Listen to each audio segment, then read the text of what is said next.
Hello everybody, I am Kenan El Khateeb. Along with my friends here, we will be presenting medical thermography presentation. First of all, Mohammed ZAHDA will begin. We will start with the definition of thermography. It's a procedure in which a heat-sensing infrared camera is used to record the surface heat produced by different parts of the body. Abnormal tissue growth can cause temperature changes, which may show up on the thermogram. Now we will talk about the thermography types. There are two types of thermography. The first one is the passive and the second one is the active. In passive thermography, the camera is simply pointed at the test piece, and from the thermal image, a temperature map is constructed. Active thermography involves heating the surface of the objective repeatedly using an external heat source and observing how the temperature decays with the time. Flows in the material show up by variations in the temperature decay rate. Now we will talk about the thermography properties. The first one is it's a remote and non-invasive. The second one, infrared camera, detailed picture of body temperature.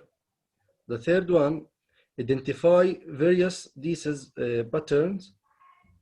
And the last one, records only natural radiation emanating from the skin and has no harmful radiation.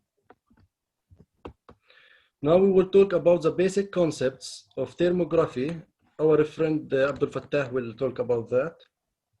So in order to understand how thermography works, we first have to understand the basic concept of heat transfer. And so wherever there's a temperature difference in a medium, there's a heat flow.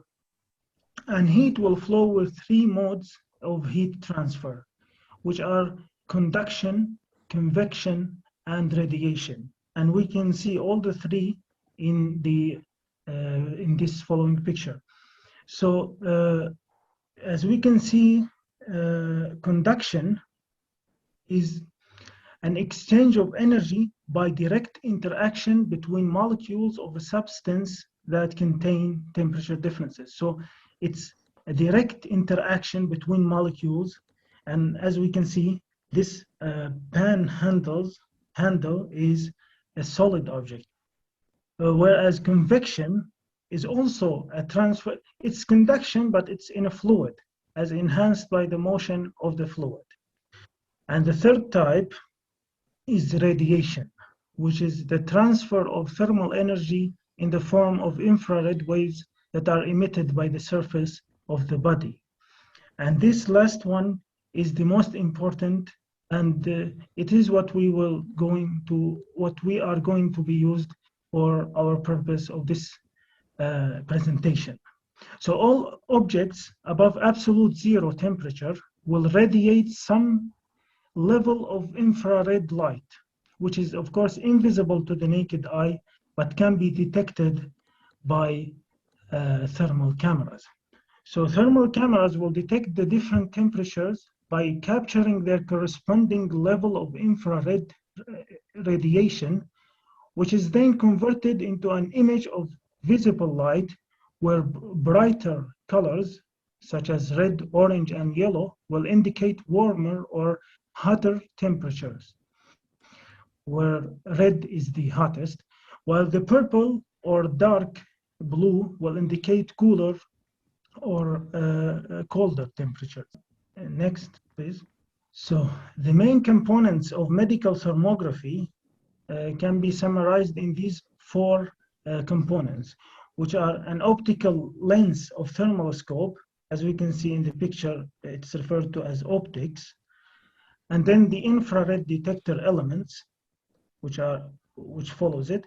And then there is the signal processing unit and the display screen.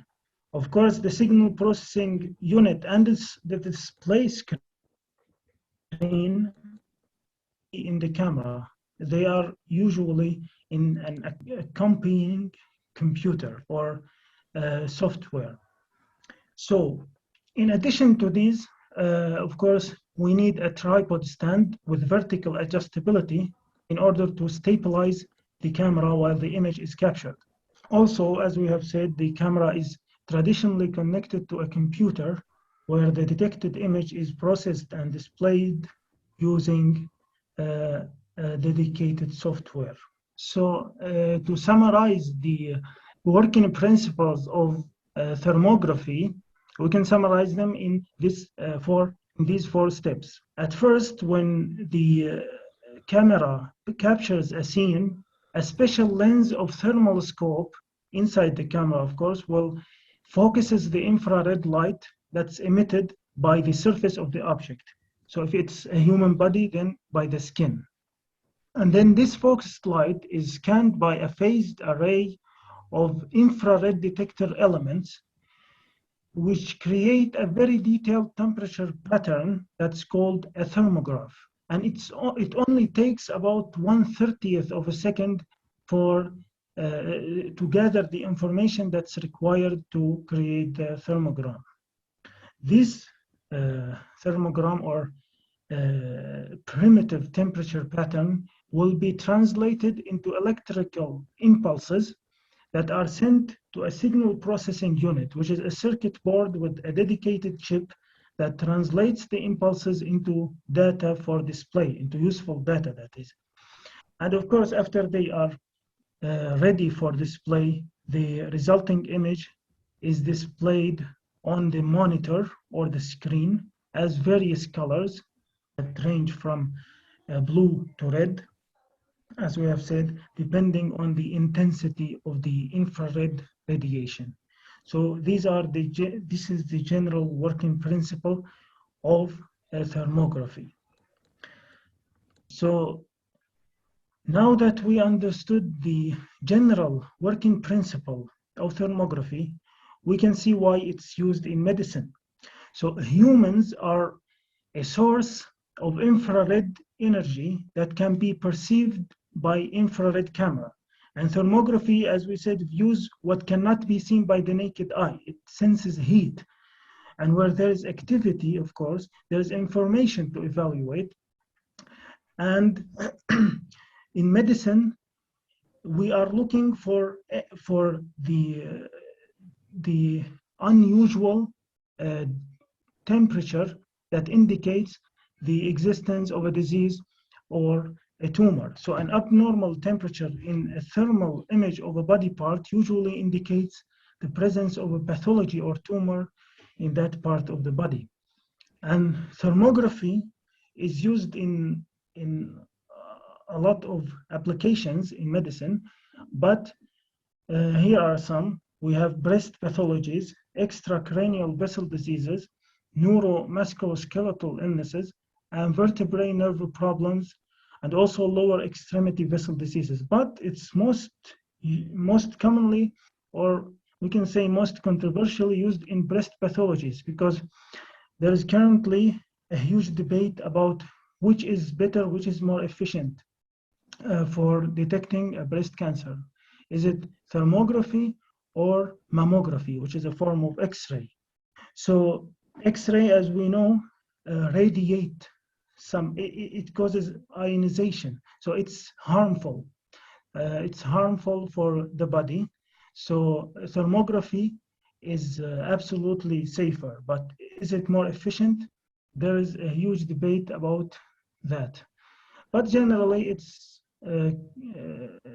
believed that the best method to detect or to diagnose whether there's cancer in a body part or a tissue is to take a biopsy of that tissue. Our friend Kenan EL KHATEEB will talk about applications of medical thermography in a greater detail.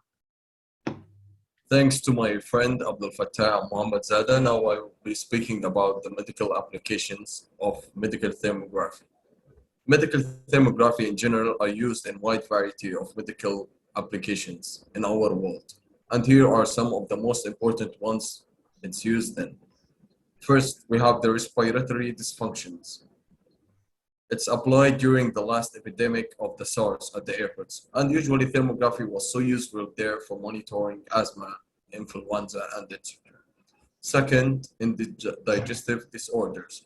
thermography has demonstrated excellent results in helping the diagnosis of urgent gastrointestinal pathology.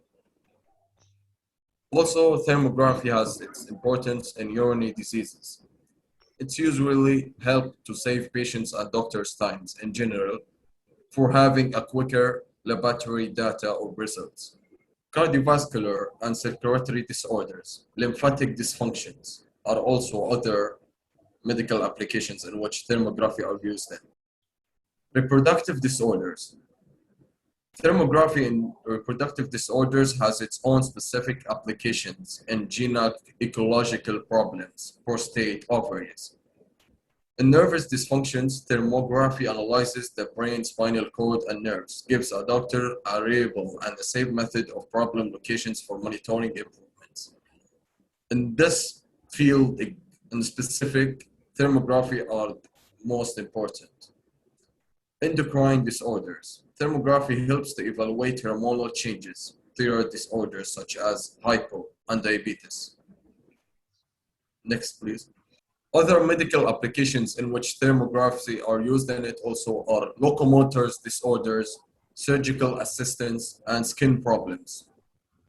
Locomotor disorders, thermography helps in the clinical evaluation and the detection of serological disorders such as musculoskeletal syndromes, neuropathy, neurovascular, soft tissue injury, and disc injury, and other injuries, etc. Surgical assistance. Surgeries can be assisted safely before and after using medical thermography. But especially, medical thermography helps to locate the tumor size and locate surgical area and monitors the healing process after surgery. Skin problems. In skin problems, thermography gives a more precise level of information. Skin tumors and skin cancers and wound healing are all processes in which thermography helps in detecting information about. Next slide, please.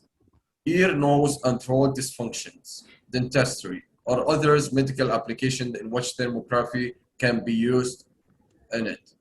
In ear, nose, and throat dysfunction, thermography can assist in identifying areas with disorders, with all types of it.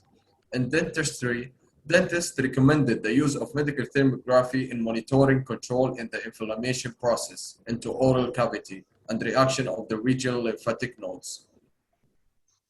In dentistry processes also, medical thermography can also measure temperature changes in the application of new methods and dental materials applied by dentists. Benefits of medical thermography. What makes a medical thermography unique compared to other imaging processes?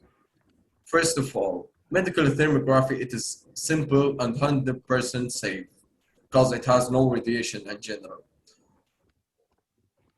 No radiation means nothing is emitted from the camera. Moreover, nothing is injected into your body, and there is no risk of a damage to the vagina. Furthermore, it is painless because, as I mentioned before, it's a non-contact device. It is inexpensive, which means it's available for all types of the society. It is effective for both women and children. Last but not least, thermography is ideal for preventive medicine. Next slide, please. More benefits of medical thermography. It is the ideal tool for early health screening. As I mentioned before about it, thermography offers the unique insight of your current physiology, of your body current physiology. And also it can shows a woman it can be used for women health screening and men health screening, as it was showed before. It can be used by women of all ages. That means there is no age limit for them. Next slide, please. Patient instructions for medical thermography. As we all know, for any medical imaging process, there are different instructions that shall be followed by the patient. And here are some of them. Of course, they are many, but I'll speak about like 3-4 points about. First one, no sunbathing of the area to be imaged. 5 days prior to the exam. For upper body and breast imaging, no use of deodorants or antiperspirants the day of the exam.